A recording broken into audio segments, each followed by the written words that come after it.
Marido é o cabeça da esposa mesmo? Algumas pessoas têm feito esta pergunta e, de início, a resposta a ela é sim.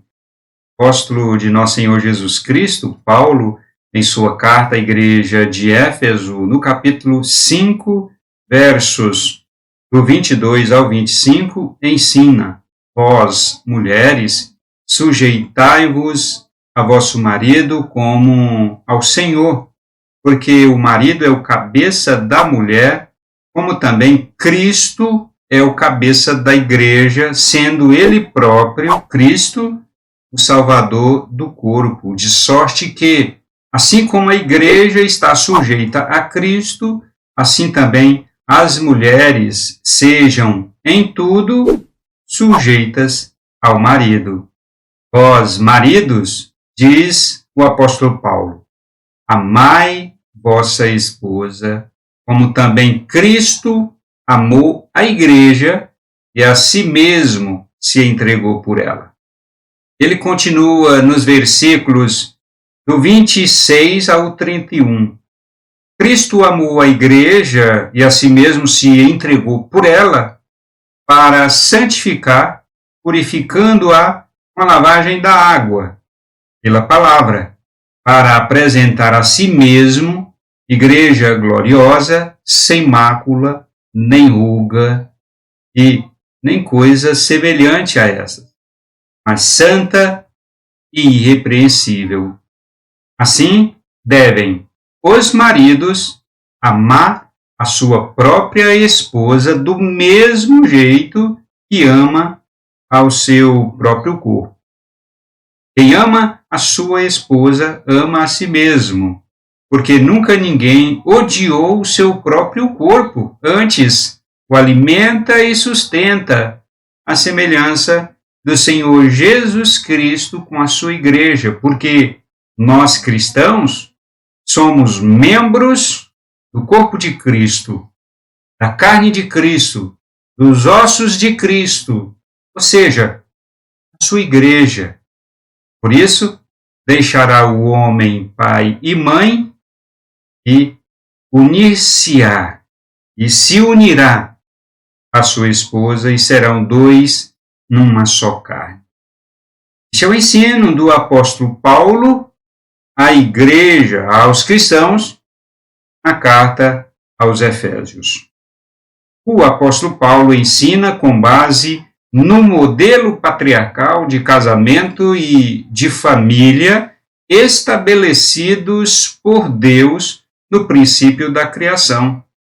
De Gênesis, no capítulo 2, verso 18, e disse o Senhor Deus, não é bom que o homem esteja só, far-lhe-ei uma ajudadora, uma auxiliadora idônea, quer dizer, uma auxiliadora madura.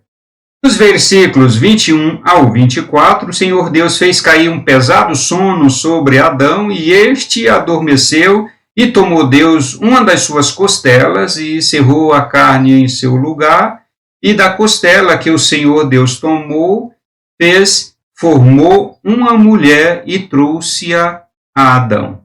E então Adão disse, esta agora é osso dos meus ossos e carne da minha carne. Ela será chamada mulher, porque do homem foi tirada. Portanto, deixará o homem o seu pai e a sua mãe e unir-se-á e apegar-se-á à sua mulher e serão uma só carne. Este texto é descritivo e normativo ao mesmo tempo. Aqui está a norma padrão de casamento e o apóstolo Paulo ensina de conformidade com o modelo patriarcal de casamento criado por Deus no início da criação. Paulo ensina que o marido é o cabeça da esposa primeiro, porque Deus criou o homem antes de criar a mulher. E segundo, porque Deus criou a mulher a partir do homem, quer dizer que a esposa é extensão do marido. Deus fez cair um pesado sono sobre Adão e ele adormeceu e o Senhor Deus retirou uma costela dele e formou Eva como extensão do corpo de Adão. O marido foi criado do pó da terra e a esposa foi criada do corpo do marido. Este foi o primeiro casamento do mundo. Por isso é que o apóstolo Paulo ensina: os maridos amem a sua própria esposa do mesmo jeito que ama o seu próprio corpo. Quem ama a sua esposa, ama-se a si mesmo, porque nunca ninguém odiou o seu próprio corpo, a sua própria carne. Antes, a alimenta e sustenta. As sociedades não aceitam o padrão estabelecido por Deus e passam a estabelecer o seu próprio padrão. Desta forma, as sociedades não vão muito longe. Elas trazem sobre si mesmas ruína e destruição. Deus destruiu o mundo dos primeiros descendentes de Adão com as águas do dilúvio. O mundo todo foi destruído. Deus olhou para a terra e todo mundo, absolutamente todo mundo, havia se degenerado. Não obedeceram o modelo patriarcal de casamento e de família, e o resultado foi o que está em Gênesis, no capítulo 6, dos versos 11 ao 13. A terra estava corrompida diante da face de Deus, e encheu-se a terra de violência. E viu Deus a terra, e eis que estava corrompida, porque toda a carne, todo ser humano havia se corrompido e corrompido o seu próprio caminho sobre a terra. Então disse Deus a Noé: o fim de toda a carne é vindo perante a minha face, porque a terra está cheia de violência, e eis que os desfarei com toda a terra. Os primeiros descendentes de Adão fecharam os olhos para o padrão divino de casamento e de família e resultou em sociedades doentes, adoecidas e afundadas em todo tipo de pecado. A tradução bíblica portuguesa traduz a palavra hebraica Hamas como violência, mas esta palavra quer dizer todo tipo de erro, todo tipo de crueldade e todo tipo de injustiça. E esta era exatamente a situação em que vivia as 9 gerações depois de Adão. As 9 gerações descendentes de Adão.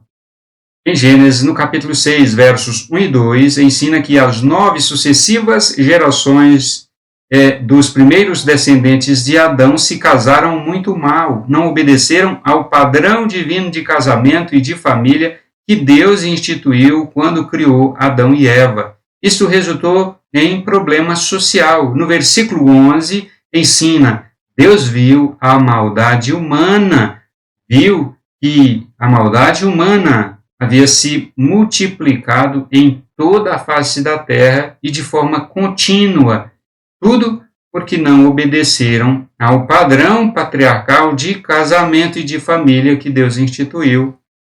Naquele tempo, naquela geração de Noé, em toda a face da terra só havia uma família que vivia o modelo patriarcal, que era a família de Noé. Noé foi o único patriarca que Deus encontrou na terra. O modelo patriarcal que Deus instituiu quando criou o ser humano, criou o casamento e a família, em Gênesis, no capítulo 2, assegura que as famílias sejam saudáveis e andem com Deus e resulte em formação de sociedades saudáveis. Por isso diz a palavra de Deus: Noé achou graças aos olhos do Senhor.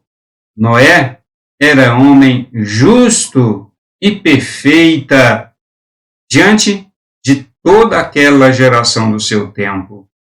Noé andava com Deus. Gênesis capítulo 6, versículos 7 e 8. Noé era o único no mundo inteiro, a 9ª geração, depois de Adão, dos descendentes de Adão, que havia se mantido no modelo patriarcal de casamento e de família instituídos por Deus, por isso foi preservado. E é por isso que até hoje ele é chamado de o patriarca Noé. Agora você pode entender por que o modelo de casamento deixado por Deus é tão atacado. Duas ações do diabo para acabar com o modelo patriarcal de casamento. Primeiro, torce e nega o padrão de Deus. Onde ele não pode torcer, nega. Quando dá conta de torcer e negar ao mesmo tempo, ele faz as duas coisas juntas. Segundo, leva as pessoas à revolta e militância contra Deus. As mulheres são levadas a se revoltarem e não admitirem que o marido seja o cabeça da esposa. E os homens são levados a aceitarem tudo isto como normal, com muita naturalidade. A partir do século XVII, na Europa, começou a se levantar uma onda muito grande de revolta contra Deus, contra a Bíblia e contra a Igreja. No século XIX, no auge da onda, surgiu na Inglaterra Karl Marx com a sua doutrina para acabar com a opressão no mundo. Ele foi usado pelo diabo para ensinar que a propriedade privada, juntamente com os meios de produção industrial, têm que ser eliminados, porque, segundo ele, segundo a sua infame doutrina, são fontes de opressão. Ensinou também que o casamento e a família, e o modelo patriarcal de família e de casamento, são opressivos e precisam ser destruídos. Por isso, ele ensinou que o cristianismo, a Bíblia e a Igreja são fontes de opressão social. O próprio Karl Marx se casou 7 vezes e nunca construiu uma família funcional. Cara sem autoridade alguma sobre casamento e família, arrogou para si a autoridade de infamar e difamar o único modelo de casamento que Deus instituiu. Foi um homem extremamente usado para perpetuar o que se seguiria com os maiores movimentos do mundo de revolta e militância contra o modelo patriarcal de casamento e família instituídos por Deus. A onda de revolta e militância contra os ensinos da Bíblia surgiu, ou começou pelo menos a surgir de forma sistematizada no século XVII e se acentuou no século XIX. Como o mundo inteiro, atualmente vivemos um estado generalizado de revolta humana contra o padrão bíblico, não somente o padrão bíblico de casamento, mas também contra a visão bíblica de mundo. Quando o mundo ouve pregarmos a palavra de Deus, dizendo que o marido é o cabeça da esposa e ambos têm que agir como tais, muita gente se contorce por inteiro em repulsa ao ensino da Bíblia, em repulsa ao que ensina a Bíblia Sagrada sobre casamento. Ainda assim, temos que pregar, temos que ensinar a tempo e fora de tempo, seja oportuno ou inoportuno. A manutenção do ser humano na face de toda a terra depende de famílias saudáveis. E a saúde dos casamentos depende da obediência a Deus e ao modelo de casamento que Deus deixou no mundo. Então, o marido é o cabeça da esposa? Sim, este é o modelo de casamento deixado por Deus. A palavra de Deus ensina, vós, mulheres, esposas, sujeitai-vos a vosso marido, pois isto é se sujeitar ao próprio Senhor Deus. Porque o marido é o cabeça da mulher, como também Cristo é o cabeça da igreja, sendo ele próprio, Jesus Cristo, o Salvador de todo o corpo e a igreja, de sorte que, assim como a igreja está sujeita a Cristo, assim também as esposas estejam ou sejam sujeitas a seu marido. Vocês, marido, ou vós, maridos, amai vossa esposa, como também Cristo amou a igreja e a si mesmo se entregou por ela. O homem deve amar a sua esposa do mesmo modo como Jesus Cristo ama a igreja e por ela se sacrificou e morreu. A esposa responde ao amor sacrificial do marido, lhe sendo submissa, companheira, auxiliadora, madura e honrada. Assim, o casamento se segue em um processo de retroalimentação. O marido ama a esposa com um amor sacrificial, ao ponto de se sacrificar por ela e até por ela morrer, e a esposa responde a este amor lhe sendo submissa, honrosa, companheira e auxiliadora madura. E, por sua vez, leva o marido a cada vez mais amar a sua esposa com amor sacrificial. Mas o que significa ser o marido cabeça da esposa?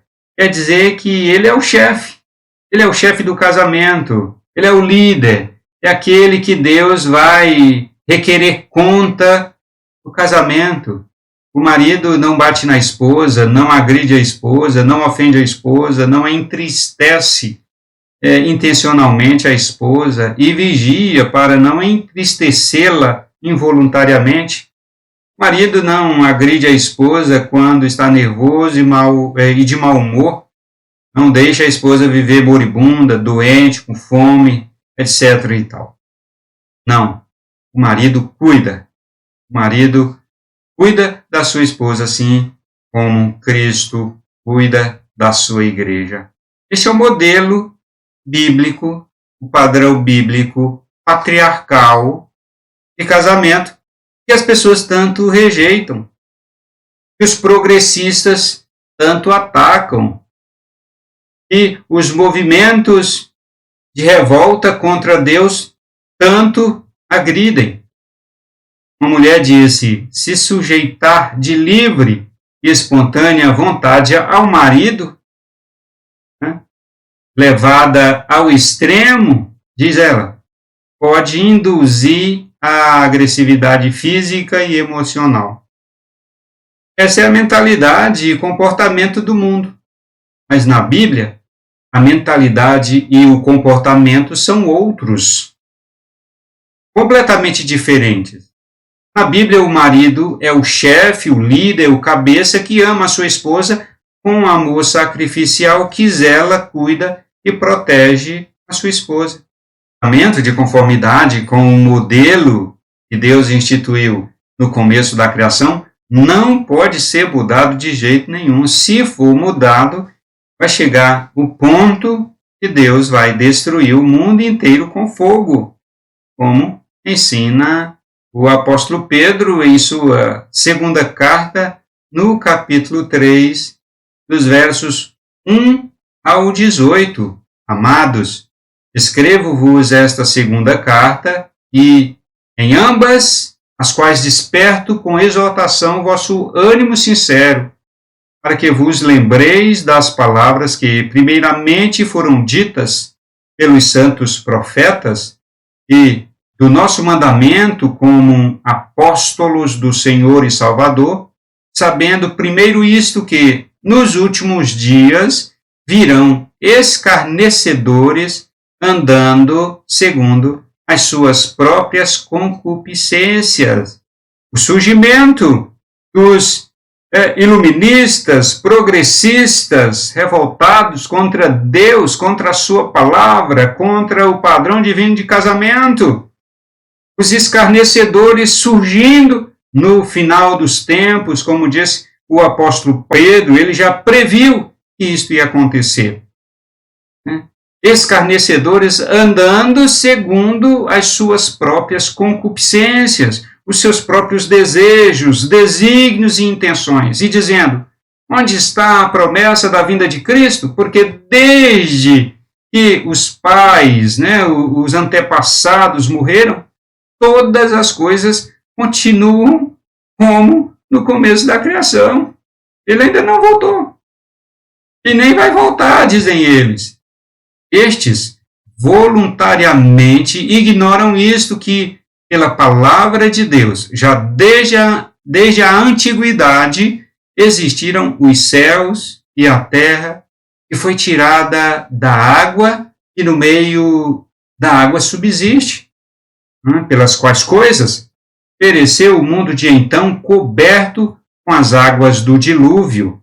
Mas os céus e a terra, que agora existem pela palavra, reservam como tesouro e se guardam para o fogo, até o dia do juízo.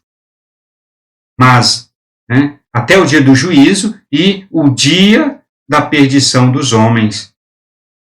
E diz ele: meus amados, não ignoreis uma coisa, que um dia para o Senhor é como 1000 anos e 1000 anos como um dia.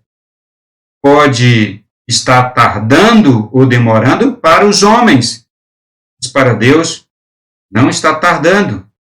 Não existe atraso. O Senhor não retarda a sua promessa, ainda que alguns têm por tardia.